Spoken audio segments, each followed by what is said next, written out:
അപ്പം വൗച്ചറിൻ്റെ കാര്യം ഞാൻ പറഞ്ഞായിരുന്നു. വൗച്ചർ എന്ന് പറയുന്നത് ശരിക്കും പറഞ്ഞു കഴിഞ്ഞാൽ ഇപ്പം ചിലപ്പം നമുക്ക് നമ്മളൊരു കമ്പനിയിൽ ഇപ്പം ചിലർക്കൊക്കെ ചിലപ്പം എന്തെങ്കിലും അവിടുത്തെ എംപ്ലോയി ആയതുകൊണ്ടൊക്കെ ചിലപ്പം നമുക്ക് എന്തെങ്കിലും ഓഫറുകളും കാര്യങ്ങളൊക്കെ കൊടുക്കാൻ പറ്റും. അപ്പം അവർക്ക് ചിലപ്പം ഒരു 1000 രൂപ അടയ്ക്കേണ്ടടുത്ത് എംപ്ലോയി ആയതുകൊണ്ട് ചിലപ്പോൾ ഒരു 200 രൂപ അടച്ചാൽ മതിയായിരിക്കും.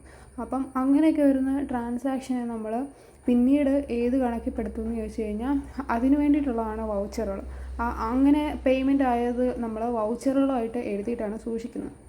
അപ്പം പിന്നെ ഗുഡ്സ് എന്ന് പറയുന്നത് അറിയാമല്ലോ, ബാക്കി നമ്മുടെ കയ്യിലുള്ള സാധനങ്ങളെയാണ് ഗുഡ്സ് എന്ന് പറയുന്നത്. പിന്നെ ഇതിന് നമുക്ക് ക്യാഷ് മെത്തേഡായിട്ടും അക്യുറൽ മെത്തേഡായിട്ടും പിന്നീട് മെത്തേഡ് ഓഫ് അക്കൗണ്ടിങ്ങിന് നമുക്ക് തിരിക്കാൻ പറ്റും. അപ്പോൾ ക്യാഷ് മെത്തേഡ് എന്ന് പറയുമ്പോൾ ഡയറക്റ്റായിട്ട് ക്യാഷും പണമിടപാടുകൾ തന്നെ നടത്തുന്നതിനാണ് പറയുന്നത്. പിന്നെ അക്യുറൽ മെത്തേഡ് എന്ന് പറയുമ്പോഴത്തേനും നമ്മൾ ഈ സിസ്റ്റമാറ്റിക്കായിട്ട് കാര്യങ്ങൾ ഇതിൻ്റെ ഡേറ്റും എന്ന് തന്നു അങ്ങനെ എല്ലാ ഡീറ്റെയിൽസും എൻ്റർ ചെയ്ത് കമ്പ്യൂട്ടറൈസ്ഡ് ആക്കുന്നതിനാണ് നമ്മൾ അക്യുറൽ മെത്തേഡ് എന്ന് പറയുന്നത്. അപ്പം ഈ ടൈപ്സ് ഓഫ് അക്കൗണ്ടിങ്ങിനെ 4ആയിട്ട് പിന്നെയും തിരിച്ചിട്ടുണ്ട്. അതിനെ ഒന്നാമതായിട്ട് അസറ്റ്, പിന്നെ ഫിക്സഡ് അസറ്റ്, പിന്നെ കറണ്ട് അസറ്റ്, പിന്നെ ലയബിലിറ്റീസ്, അങ്ങനെ. അപ്പോൾ ഈ അസറ്റുകളെന്ന് പറയുന്നത് നമ്മുടെ കയ്യിലുള്ള ആസ്തി എന്നൊക്കെ പറയുന്നതാണ്. അതായത് ഇപ്പോൾ നമുക്ക് സ്വന്തമായിട്ടൊരു ലാൻഡുണ്ട്, ബിൽഡിംഗ് ഉണ്ട്, അതൊക്കെ നമ്മുടെ അസറ്റുകളായിട്ട് വരും. പിന്നെ ഫിക്സഡ് അസറ്റ് എന്ന് പറയുമ്പം അതിൽ തന്നെ ഈ അസറ്റിനെ 2ആയിട്ട് തിരിക്കുന്നതാണ് ഫിക്സഡ് അസറ്റും കറണ്ട് അസറ്റും. അപ്പം ഫിക്സഡ് അസറ്റ് എന്ന് പറയുന്നത് നമുക്ക് this are asset held on long term basis such as land, building, machinery. അതായത് ലാൻഡ്, ബിൽഡിംഗ്, മെഷീനറി ഒക്കെയാണ് നമ്മുടെ ഫിക്സഡ് അസറ്റ്. കറണ്ട് അസറ്റ് എന്ന് പറയുമ്പോഴത്തേനും കറണ്ട് അസറ്റ് അതായത് നമ്മുടെ കയ്യിലുള്ള സ്റ്റോക്കുകൾ, അതായത് വിറ്റ് കഴിഞ്ഞാൽ നമുക്ക് കാശ് കിട്ടത്തുള്ളൂ, അങ്ങനെയുള്ള കാര്യങ്ങളെല്ലാം നമ്മുടെ ഫിക്സഡ് അസറ്റുകൾ, കറണ്ട് അസറ്റുകളാണ്.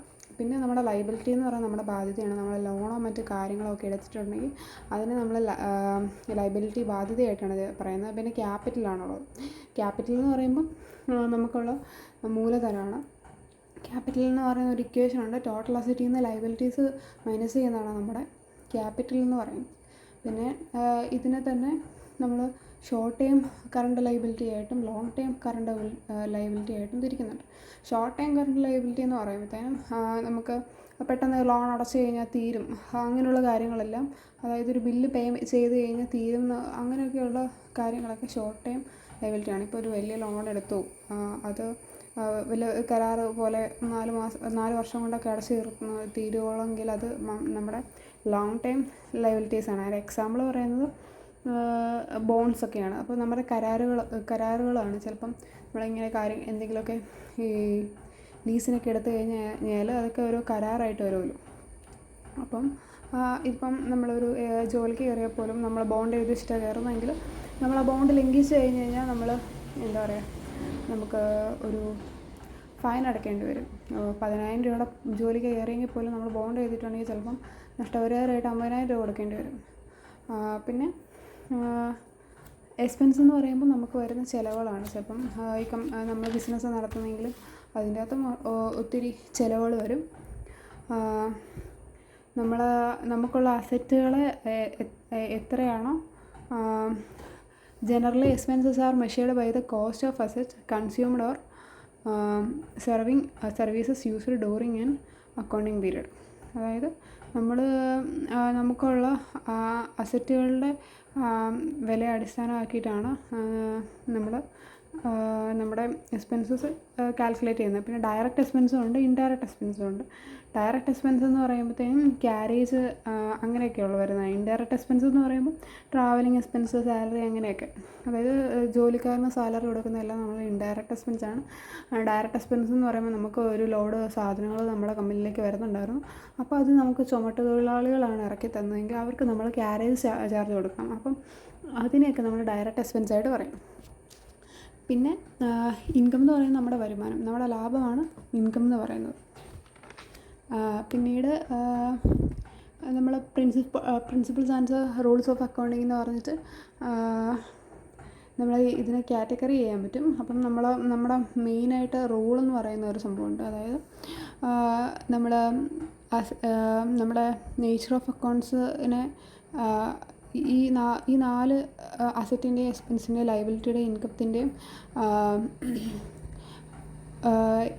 ഈ 4 ടേംസിനെ അടിസ്ഥാനമാക്കിയിട്ടാണ് നമ്മൾ നമ്മുടെ എല്ലാ കണക്കുകളും കാര്യങ്ങളും എല്ലാം എൻ്റർ ചെയ്യുന്നത്. അതായത് അസറ്റ്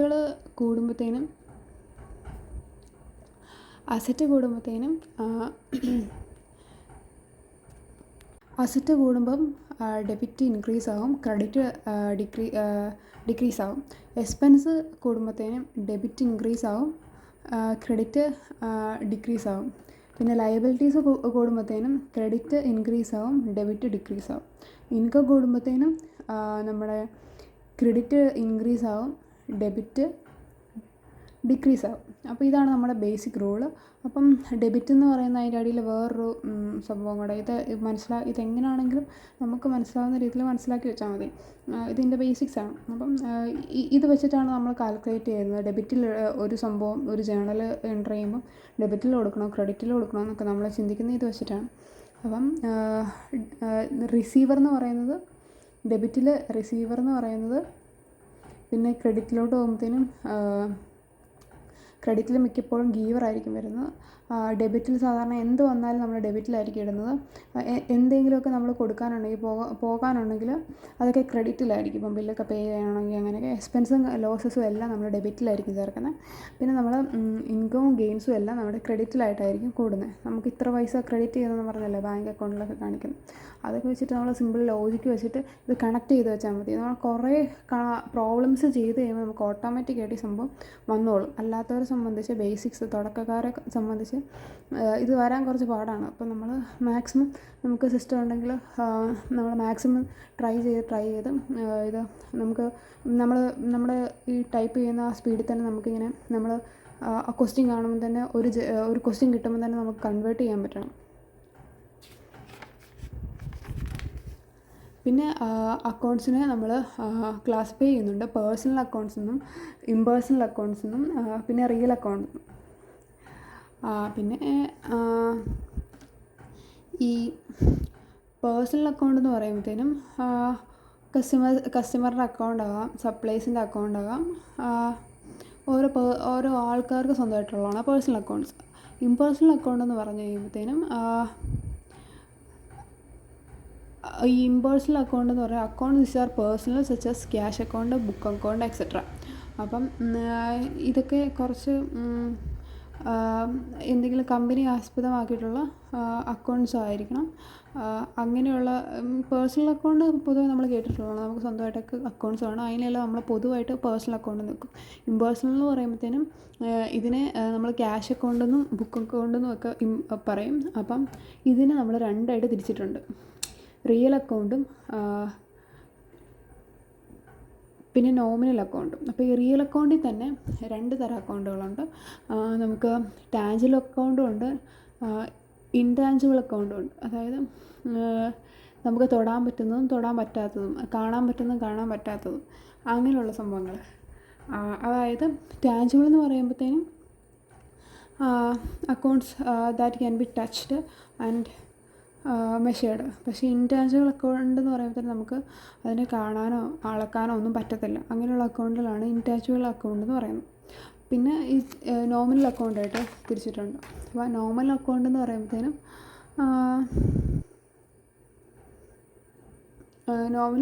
പറയുമ്പോഴത്തേനും നമ്മൾ എക്സ്പെൻസും ലോസസും ഇൻകവും ഗെയിൻസും അതിനൊക്കെ അതിൻ്റെ ട്രാൻസാക്ഷൻ നടന്ന രീതിയിൽ തന്നെ നമ്മൾ മെഷർ ചെയ്ത് നെയാണ് നമ്മൾ നോമിനൽ അക്കൗണ്ട് എന്ന് പറയുന്നത്. അപ്പം ഇതിന് ഒരു ബേസിക് ഇക്വേഷൻ കൊടുത്തിട്ടുണ്ട്. അസറ്റ് കണ്ടുപിടിക്കാനുള്ള ലയബിലിറ്റീസും ക്യാപിറ്റലും കൂട്ടിക്കഴിഞ്ഞാൽ നമുക്ക് അസറ്റ് കണ്ടുപിടിക്കാൻ പറ്റും. അതുപോലെ അസറ്റിൽ നിന്ന് ലയബിലിറ്റി മൈനസ് ചെയ്ത് കഴിഞ്ഞാൽ ക്യാപിറ്റൽ കണ്ടുപിടിക്കാൻ പറ്റും. ലയബിലിറ്റീസ് കണ്ടുപിടിക്കാനായിട്ട് അസറ്റിൽ നിന്ന് ക്യാപിറ്റൽ മൈനസ് ചെയ്താൽ മതി. അസറ്റ് കണ്ടുപിടിക്കാൻ ക്യാപിറ്റലിൽ നിന്ന് ലയബിലിറ്റീസ് മൈനസ് ചെയ്താൽ മതി. പിന്നെ നമ്മൾ ജേണൽ എൻട്രിയാണ്. ജേണൽസ് എന്ന് പറഞ്ഞു കഴിഞ്ഞാൽ ഇപ്പം നമ്മൾ ഒരു സുമയ്ക്ക് ഇത്ര രൂപ കൈമാറി, രാകേഷ് നമുക്ക് ഇത്ര രൂപ തന്നു, നമുക്ക് TK എന്ന് പറയുന്ന ഒരു കമ്പനി ഉണ്ടായിരുന്നു. അങ്ങനെയാണ് നമുക്ക് കഥ സ്റ്റാർട്ട് ചെയ്യുന്നത് ഒരു ക്വസ്റ്റ്യനിൽ. അപ്പം അങ്ങനെ ഒരു കഥ വരുമ്പോഴത്തേനും നമ്മൾ ജേണൽ എൻട്രി എന്ന് പറയുമ്പോഴത്തേനും ഈ തന്ന കഥേനെ നമ്മൾ കറക്റ്റായിട്ട് എന്ന് എപ്പോൾ എങ്ങനെ എന്നുള്ള രീതിയിൽ കറക്റ്റായിട്ട് രേഖപ്പെടുത്തി വെക്കുന്നതിനാണ് നമ്മൾ ജേണൽ എൻട്രി എന്ന് പറയുന്നത്. ജേണൽ എൻട്രിയുടെയൊക്കെ നോട്ട്സ്, ഒരു നോട്ട്സിൻ്റെ PDF എൻ്റെ കയ്യിലുണ്ട്. ആർക്കെങ്കിലും ഇൻട്രസ്റ്റ് ഉണ്ടെങ്കിൽ, പഠിക്കാൻ ഇൻട്രസ്റ്റ് ഉണ്ടെങ്കിൽ ഇമെയിൽ ID കമൻറ്റ് ചെയ്ത് കഴിഞ്ഞാൽ ഞാൻ ഇമെയിൽ ചെയ്ത് തരുന്നതായിരിക്കും PDF. പിന്നെ അതിൽ ഡെബിറ്റ് കോളം ഉണ്ട്, ക്രെഡിറ്റ് കോളം ഉണ്ട്, വൗച്ചറുണ്ട്. അങ്ങനെ അതിൻ്റെ അകത്ത് കുറേ കാര്യങ്ങളുണ്ട്. ജേണൽ എൻട്രിയിലോട്ട് വരുമ്പോൾ നമുക്ക് ആ ഡേറ്റ് രേഖപ്പെടുത്താൻ പറ്റും.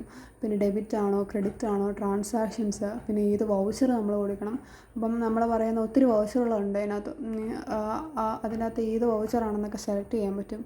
അങ്ങനെ കുറേ അധികം കാര്യങ്ങളുണ്ട്. അപ്പം ഇത് ചെയ്യാൻ പഠിക്കണമെങ്കിൽ നമുക്ക് ബേസിക് കുറച്ച് കാര്യങ്ങൾ പഠിക്കണം. നമുക്കൊരു ക്വസ്റ്റ്യൻ തന്നിട്ടുണ്ടെങ്കിൽ നമുക്കിങ്ങനെ മെയിനായിട്ട്, അതായത് ബുക്ക് ജേണലിംഗ് മാത്രമാണ് പറയുന്നത്, സിസ്റ്റമാറ്റിക്കായിട്ട് കയറ്റും ഇച്ചിരി വളരെ ഡിഫറെൻ്റാണ്. അപ്പം ഇത് നമുക്ക് ബേസിക്സ് ആണ്. ഇപ്പോൾ ജസ്റ്റ് മനസ്സിലാക്കി വെക്കുന്നത് നല്ലതാണ്. അല്ലാത്ത നമ്മൾ സിസ്റ്റത്തിലേക്ക് കയറി ചെയ്യാൻ പഠിച്ചുകൊണ്ടാൽ മതി. ഇത് ജസ്റ്റ് ബേസിക്സ് ആണ്. ഇപ്പം നമ്മൾ എല്ലാം മനസ്സിലാക്കി വെക്കണമല്ലോ. ഒരു കാര്യം പഠിക്കുമ്പോഴത്തേനും അതിൻ്റെ ബേസിക്സ് തൊട്ട് പഠിക്കണമല്ലോ. ചുമ്മാ ഇങ്ങനെ എന്താണെന്നറിയാതെ പഠിക്കുന്നതുകൊണ്ടൊരു കാര്യമില്ലല്ലോ. ഫുൾ ഇതെന്താ എങ്ങനെയാണെന്ന് ബേസിക്സ് തൊട്ട് മനസ്സിലായാലേ നമുക്ക് പിന്നീട് ഇത് ഉപകാരപ്പെടുത്തുള്ളൂ. അപ്പോൾ ഇതിൻ്റെ തന്നെ ഒരു ക്വസ്റ്റ്യനാണിത്. അപ്പോൾ ക്വസ്റ്റ്യനിൽ ഒരു ക്വസ്റ്റ്യൻ സോൾവ് ചെയ്ത് എഴുതി വെച്ചേക്കുന്നതാണ്. അതായത് നമ്മുടെ ക്വസ്റ്റ്യൻ ഇങ്ങനെയായിരുന്നു: journalise following transaction, salary paid 3000, rent paid 4000, commission paid 6000, wages paid 800. അപ്പം ഇതിന് നമ്മൾ ജേർണലൈസ് ചെയ്യുന്നത് ഇങ്ങനെയാണ്: ഒരു പർട്ടിക്കുലർ കോളം ഉണ്ട്, ഒരു LF കോളം ഉണ്ട്, ഒരു ഡെബിറ്റ് ക്രെഡിറ്റ് കോളം ഉണ്ട്. അപ്പോൾ അതിനും ഒരു സൈഡിൽ ഡേറ്റ് ആണ് എഴുതുന്നത്. അപ്പം നമുക്ക് സാലറി ക്രെഡിറ്റ് ചെയ്തെന്ന ഒന്നാമത്തെ നമ്മുടെ ക്വസ്റ്റ്യൻ. അപ്പം നമ്മൾ salary account debit to cash account. അപ്പം ബ്രാക്കറ്റ് ഇട്ടിട്ട് അതിൽ കാണിക്കുവാണ് എന്ത് ട്രാൻസാക്ഷനാണ് ഇവിടെ നടന്നതെന്ന്. അപ്പോൾ നമ്മൾ സാലറി പേ ചെയ്തുകൊണ്ട് സാലറി പെയ്ഡ് എന്ന് നമ്മൾ ബ്രാക്കറ്റിൽ കാണിക്കുന്നു. പിന്നെ നമുക്ക് ഡെബിറ്റ് ആയിട്ടാണ് കിട്ടിയിരിക്കുന്നത്, നമുക്ക് പൈസ ഇങ്ങോട്ട് കിട്ടുവാണ് ഇത്. അപ്പം അതുകൊണ്ട് നമ്മൾ ആ ക്യാഷ് 3000 ഡെബിറ്റ് കോളത്തിലും കാണിച്ചു. ഡെബിറ്റ് കോളത്തിലും ക്രെഡിറ്റ് കോളത്തിലും ഫസ്റ്റ് നമ്മൾ ചെയ്യുന്ന ഈ കുഞ്ഞു ക്വസ്റ്റ്യൻസൊക്കെ ചെയ്യും. നമ്മൾ ഫ്രണ്ടിലോട്ട് പോയി നമുക്ക് കറക്റ്റ് ഇത് ഡെബിറ്റ് ആണോ ക്രെഡിറ്റ് ആണോ എന്നൊക്കെയുള്ള ക്വസ്റ്റ്യൻസ് വരും. അപ്പോൾ ഇത് ജസ്റ്റ് ബേസിക്സ് പഠിക്കാനായതുകൊണ്ട് നമ്മൾ കോമൺ ആയിട്ട് ഡെബിറ്റിലും ക്രെഡിറ്റിലും കയറി എഴുതി പോവാണ്. നമ്മൾ ഫ്രണ്ടിലോട്ട് ചെല്ലുമ്പോഴത്തേനും നമ്മുടെ കുറച്ചും കൂടെ ഈ ക്വസ്റ്റ്യൻസ് സോൾവ് ചെയ്യാൻ പഠിക്കുന്നതോടെ നമ്മുടെ ബേസിക്സ് സ്റ്റാർട്ട് ചെയ്യും. അപ്പോൾ ഇത് കഴിയുമ്പോഴത്തേനും നമുക്ക് കുറച്ചും കൂടെ ട്രാൻസാക്ഷൻസ് ചെയ്യാൻ പഠിക്കും.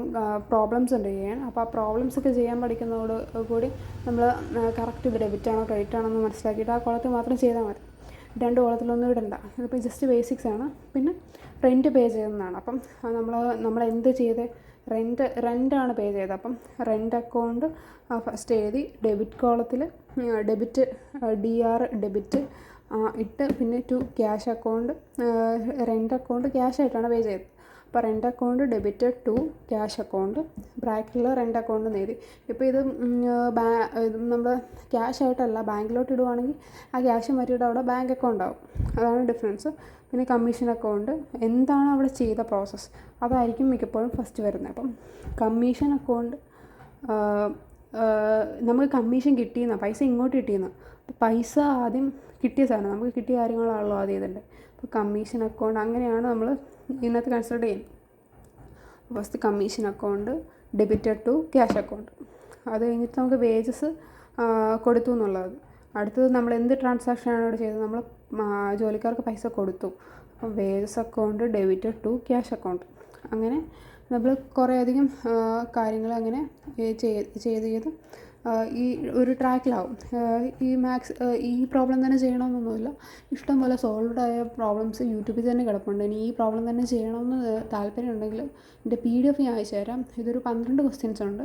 അപ്പോൾ 12 ക്വസ്റ്റ്യൻസ് നമ്മൾ ചെയ്യുന്നതോടുകൂടി നമുക്ക് അത്യാവശ്യം ബേസിക്സ് ആവും. അതിൻ്റെയൊക്കെ കാര്യങ്ങൾ ഇങ്ങനെയൊക്കെയാണ് പോകുന്നത്. നമ്മൾ ചെയ്ത് നമ്മൾ ഈ ഒരു ട്രാക്കിലാവണം.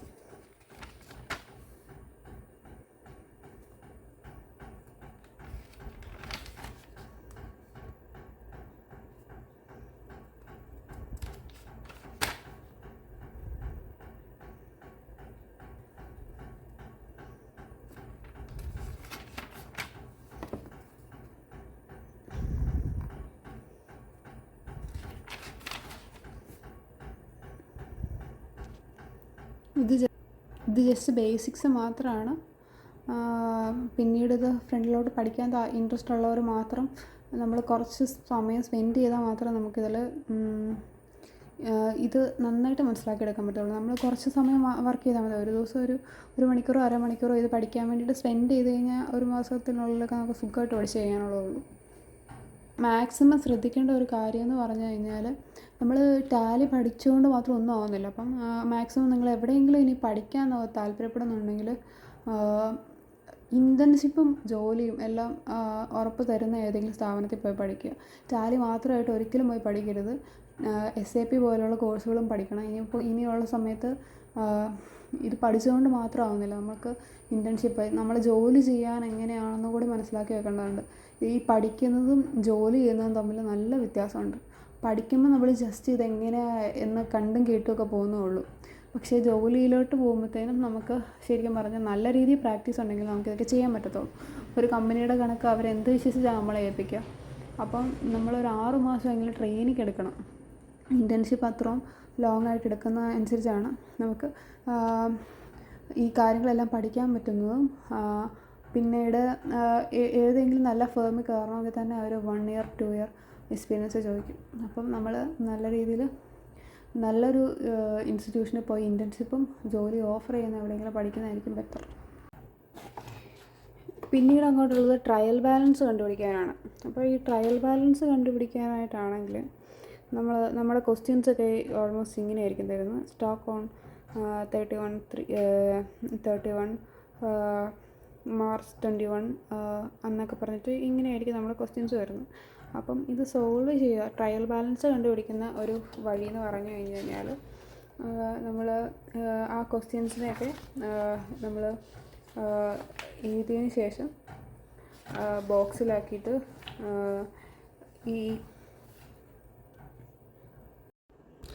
ഇത്രയൊക്കെയാണ് ബേസിക്സ്. പിന്നെ വേറെയും കുറച്ച് കണക്കും കാര്യങ്ങളൊക്കെ ഉണ്ട്. അപ്പോൾ അത് ചെയ്യണമെന്നുണ്ടെങ്കിൽ തന്നെ അത് ശരിക്കും പറഞ്ഞാൽ എക്സാമിനൊക്കെ വേണ്ടിയിട്ടാണ്. അപ്പം ഇനിയുള്ള പ്രാക്ടിക്കൽസാണ് ചെയ്ത് പഠിക്കേണ്ടത്. അപ്പോൾ പ്രാക്ടിക്കൽസ് ചെയ്യാനായിട്ട് നമ്മൾ മെയിനായിട്ട് ചെയ്യേണ്ടതെന്ന് പറഞ്ഞാൽ ഷഫീദ നിസിൻ എന്ന് പറഞ്ഞൊരു യൂട്യൂബ് ചാനലുണ്ട്. അതിൽ പ്രാക്ടിക്കൽസ് വളരെ വ്യക്തമായിട്ട് പറയുന്നുണ്ട്. അപ്പം ആ ക്ലാസ്സുകൾ കേട്ട് കഴിഞ്ഞാൽ 15 മിനിറ്റ് അടുത്തൊക്കെ ഉള്ളൂ ഓരോ വീഡിയോസ്. അത് ഈ എല്ലാ ടോപ്പിക്സിലോടും കയറി ഇറങ്ങി പോകുന്നുണ്ട്. അപ്പം അത് നമ്മൾ റിപ്പീറ്റഡായിട്ട് ചെയ്ത് പഠിക്കുകയാണെന്നുണ്ടെങ്കിൽ നമ്മൾ ഏകദേശം എല്ലാം നല്ല രീതിയിൽ പഠിക്കാൻ പറ്റും. പിന്നെ നമ്മൾ ഒരു ഇൻറ്റേൺഷിപ്പ് 6 മാസത്തെ പഠിക്കുകയാണെന്നുണ്ടെങ്കിൽ ഇത് നല്ല രീതിയിൽ പഠിച്ചെടുക്കാൻ പറ്റും. ഇൻറ്റേൺഷിപ്പാണ് ഇതിൻ്റെ കോർന്നുള്ളത്. അപ്പം ഇത്ര നേരം വീഡിയോ കണ്ട എല്ലാവർക്കും താങ്ക്സ്. ഇനി എൻ്റെ വീഡിയോസിനായിട്ട് നിങ്ങളെൻ്റെ യൂട്യൂബ് ചാനൽ സബ്സ്ക്രൈബ് ചെയ്യുക. പിന്നെ ഇതിൽ തന്നെ കൂടുതലും ഫോറിൻ അക്കൗണ്ടിങ് പഠിക്കാൻ താല്പര്യമുള്ളവർ ഈ സെയിം ചാനൽ തന്നെ നോക്കിയാൽ മതി.